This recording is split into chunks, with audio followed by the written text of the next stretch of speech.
और बहुत लंबे इंतज़ार के बाद आखिर वो दिन आ ही गया जब हम चल पड़े हैं।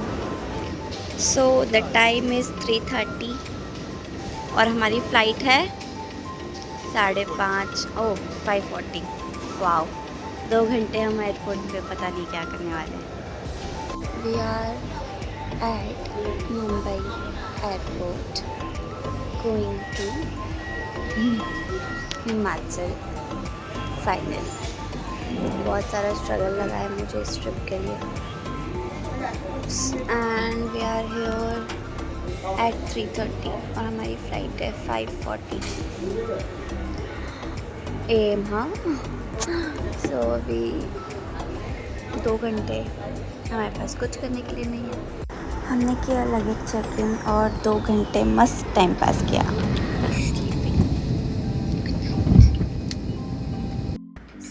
हमारी फ़्लाइट मुंबई से थी अमृतसर के लिए 2 घंटे की, बट मैं इतनी ज़्यादा एक्साइटेड थी कि मुझे खुशी के मारे नींद नहीं आ रही थी और बादलों में सनराइज़ देखने का मौका मैं छोड़ कैसे सकती थी।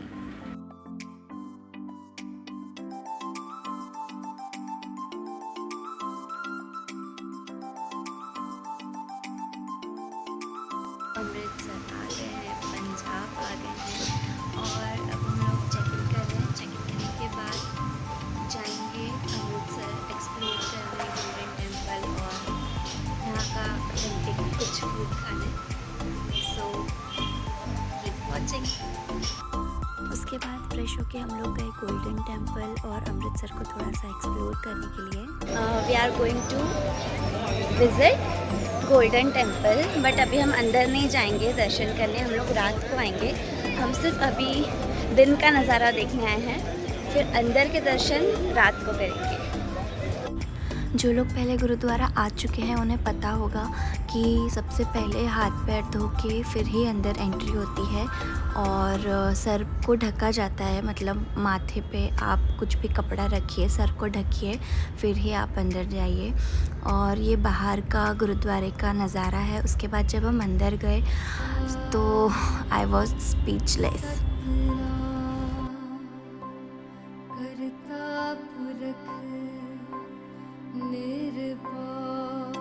दर्शन करने के बाद अब बारी है पेट पूजा की। हम अभी आए हैं फेमस ब्रदर्स कैफ़े में, जो कि हमेशा की तरह मैंने ब्लॉग में देखा था। और अभी हम पी रहे हैं लस्सी विद अमृतसरी कुलचा, छोले एंड लस्सी। मैंने पहले भी बहुत बार छोले कुलचे खाए हैं, बट ये जो छोले कुलचे थे ना, ये इतने टेस्टी, इतने क्रंची और इतने यम्मी थे कि बोलते वक्त भी अभी मुझे मेरे मुंह में पानी आ रहा है। डेफिनेटली अगर आप अमृतसर जाते हो तो यहाँ ज़रूर जाइएगा। हमने ऑर्डर की थी लस्सी ऑब्वियसली, और चिली गार्लिक नान था, ये भी बहुत क्रिस्पी था। और ये अमृतसरी आलू स्टफ्ड कुलचा, दही एंड चाय पत्ती वाले छोले बहुत यम थे। उसके बाद हमने की थोड़ी सी शॉपिंग। अब पंजाब आए हैं तो चूड़ियाँ और जूतियाँ लेना तो बनता है, राइट। सो थोड़ा सा मार्केट एक्सप्लोर किया, वहाँ की जो भी नई चीज़ें थी वो देखी। और उसके बाद धूप बहुत थी और धूप पे फिर ठंडी ठंडी लस्सी मिल जाए तो क्या ही बात है। तो हम लोग वहाँ के फेमस लस्सी वाले के यहाँ गए थे। मैं जनरली लस्सी, दूध, छाछ ये सब पीती नहीं हूँ, बट यहाँ की लस्सी, मतलब पहले मैंने भूषण की इसमें से एक टेस्ट किया, एक सिप, उसके बाद मुझे मेरा अलग ग्लास लेना पड़ा, इतनी यम थी। ये देखिए मेरे एक्सप्रेशन से आपको पता चल ही गया होगा कि मैंने पूरा तो नहीं पर आधा ग्लास ज़रूर पी थी। फिर हम लोग आए एक राम मंदिर में, जो कि अगेन बहुत ही ज़्यादा प्रिटी और बहुत सुंदर मंदिर था। वहाँ पूरा राम नाम के भजन चल रहे थे और दोपहर का वक्त होने के कारण हमें वहाँ दर्शन तो नहीं मिले, बट हम लोगों ने बाहर से ही दर्शन करके फिर हम लोग आगे चले गए। We are going to Qila Gobindgarh. तो this is the entry of Gobindgarh Qila. यहाँ बहुत सारी अलग अलग कुछ कुछ एक्टिविटीज़ होती है। सो चलते हैं अंदर।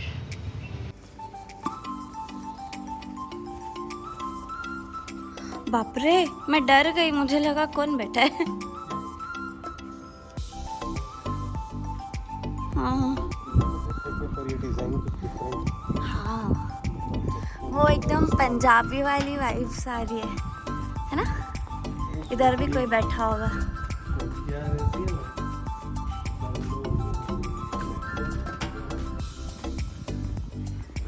तो अभी हमने एंट्री ली है और हमें भी समझ नहीं आ रहा है कि पहले कहाँ जाए, क्या करे। So this is the inner part of Qila. हम अभी अंदर की साइड है एंड जा रहे हैं अंदर। अच्छे से मेंटेन किया गया है और यहाँ एकदम पंजाबियों वाली वाइब आ रही है।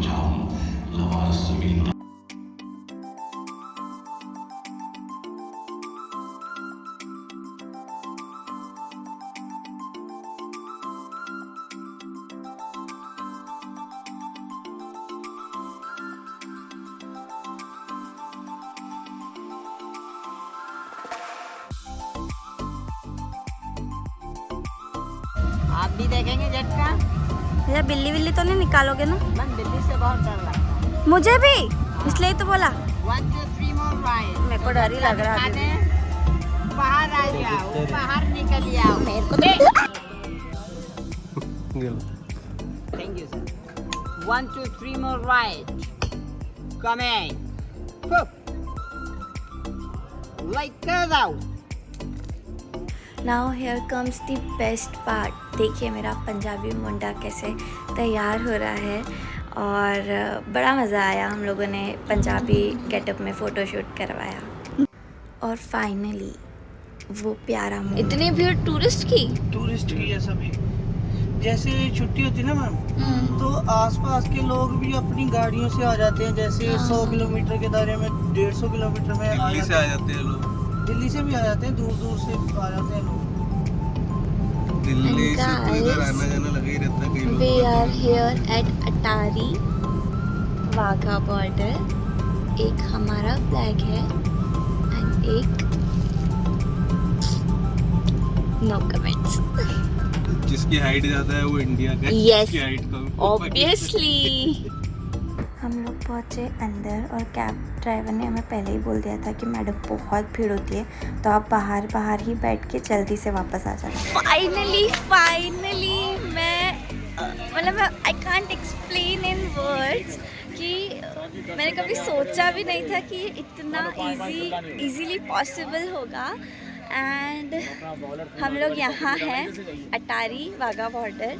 अब हम लोग अंदर जा रहे हैं शाम को जो परेड होती है वो देखने। एंड ये देखिए, we are very excited, super excited. So चलते हैं, आपको भी मैं अंदर लेके चलती हूँ और अंदर के नज़ारे दिखाती हूँ।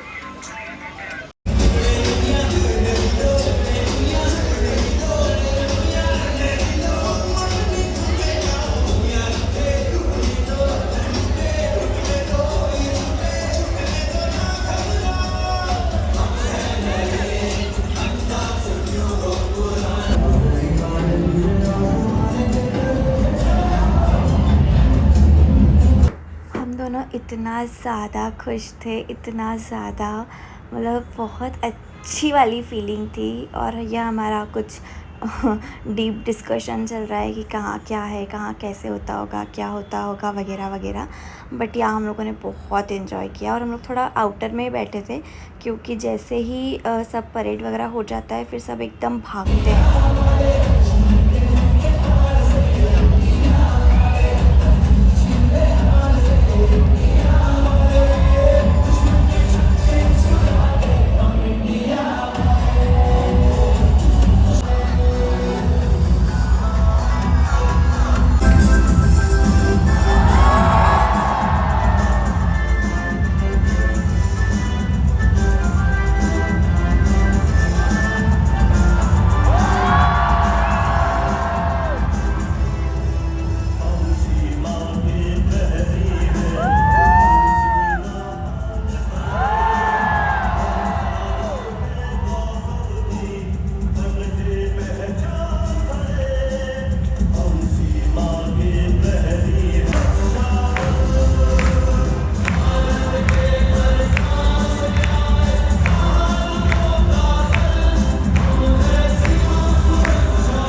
क्या प्यारी शाम थी।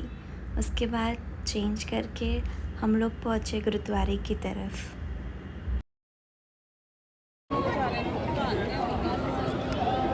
अब हम लोग जा रहे हैं दर्शन करने अंदर। दिन में जो मैंने क्लिप बताई थी वो मुझे सिर्फ दिन का व्यू लेना था, तो हम लोग आए थे बट दर्शन नहीं किए। अब हम लोग गुरुद्वारे के अंदर जा रहे हैं।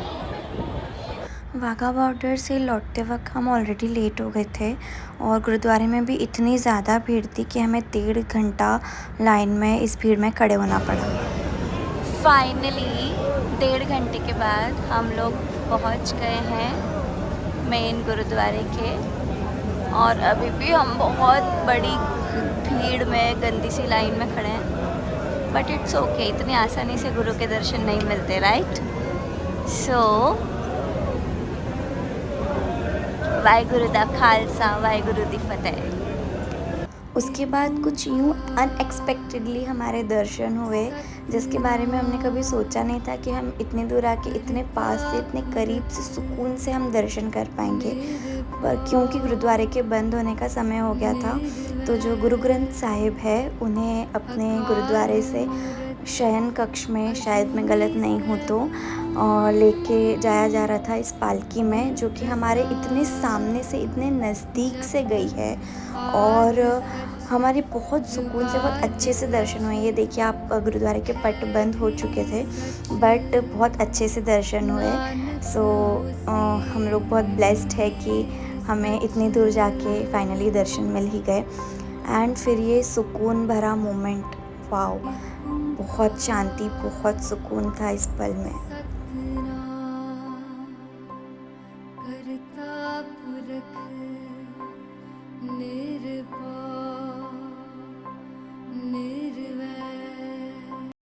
तो ये थी मेरी अमृतसर की कुछ बहुत प्यारी प्यारी यादें। कहने को बहुत कुछ है और नहीं भी है, क्योंकि जो चीज़ें मैंने पर्सनली एक्सपीरियंस किया, मतलब वो 2 अलग अलग वाइब्स। एक तो गुरुद्वारे के बाहर जब मैं दर्शन करने के बाद बैठी थी, तो इतना सुकून, इतनी शांति, मतलब मैं बता नहीं सकती। वो शांति शायद मैंने पहले भी कहीं फ़ील की होगी, पर मुझे उस दिन जो फ़ील हुआ, इतनी शांति और इतना सुकून, इतना अच्छा लग रहा था, पता नहीं, ऐसा लग रहा था कि यहाँ मुझे आना था और मैं आ गई। वो मेरा सपना आज पूरा हो गया। और Wagah border, oh my God guys, मतलब मैं क्या बोलूँ उसके बारे में। आप लोग से मेरी एक रिक्वेस्ट है, आप प्लीज़ प्लीज़ प्लीज़ आप बिल्कुल जाइए वहाँ पे, क्योंकि वो जो एक्सपीरियंस है वो इंसान सिर्फ वहीं पे बैठ के, सामने देख के कर सकता है। हम लोग जब वहाँ पहुँचे, सो हम लोग इतने एक्साइटेड थे, मतलब मैं तो बहुत डांस कर रही थी, बहुत ज़्यादा, जब पेट्रियोटिक सॉन्ग्स चल रहे थे।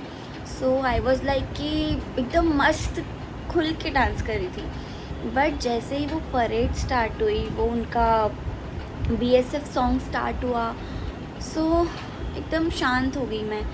और मुझे लगता है वो शायद सबके साथ होता होगा, मैं अपने लिए नहीं कुछ बोल रही हूँ, बट वो ऐसा था कि बस मैं इस पल को देखती रहूँ, इस पल को मैं इतना सारा जी लूँ। मैंने उन लोगों के फैमिलीज़ के बारे में, कि वो लोग कैसे रहते होंगे इतने उनके बिना, ये लोग अपने लिए क्या करते हैं। मतलब वो जो, शायद आप लोगों को भी ऐसा होता होगा कि जब रोना आता है तो आपके मुंह से आवाज़ नहीं निकलती, या आप कुछ फीलिंग्स एक्सप्रेस नहीं कर पाते उस वक्त, जिस वक्त आपको बहुत सारी वाइब्स या बहुत सारे इमोशंस से आप जब घिर जाते हो। सो सेम फीलिंग मेरे साथ हुई थी। मैं बहुत एकदम गूज बम्स पूरे टाइम में भूषण को दिखा रही थी कि देखो देखो मेरे को गूज बम्स हो रहे हैं, देखो मेरे को ऐसा हो रहा है, वैसा हो रहा है। सो वो फीलिंग तो मेरी अभी तक की लाइफ की बेस्ट फीलिंग थी। सो या, this is my day 1 in Amritsar. I hope you guys like it. So see you in my next vlog, जो कि रहेगा मनाली का। सो देखिएगा ज़रूर। बाय।